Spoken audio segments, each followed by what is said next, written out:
प्रत्येकजण पोटाला खायला मिळावे म्हणून खटपट करीत असतो, परंतु आपल्या इच्छेप्रमाणे आपल्याला मिळते का? नाही.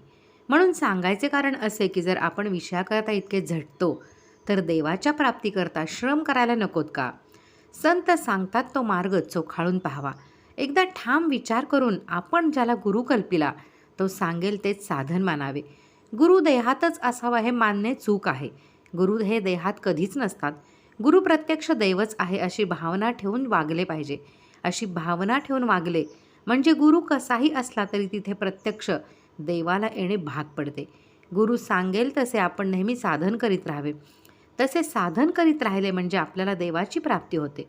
गुरु नामाशिवाय दुसरे काय सांगणार? त्यातच आपण सदा राहावे. जो खरा साधनात राहतो त्याला या सर्व गोष्टी आपोआप साधत असतात.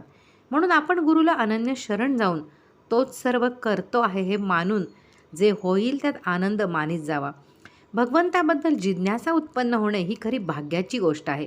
असा जिज्ञासू शिष्य भेटला तर गुरुला देखील आपले स्वतःचे सार्थक झाले असे वाटते. श्री रामचंद्रांची जिज्ञासा अवस्था पाहून वसिष्ठांना फार आनंद वाटला आणि ते साहजिकच आहे.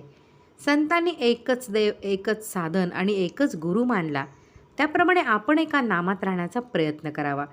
मुलगा हसत खेळत असताना बाप त्याला घेतो, पण रडू लागला की खाली ठेवतो. याच्या उलट मुलगा रडत असला तर आई त्याला घेते.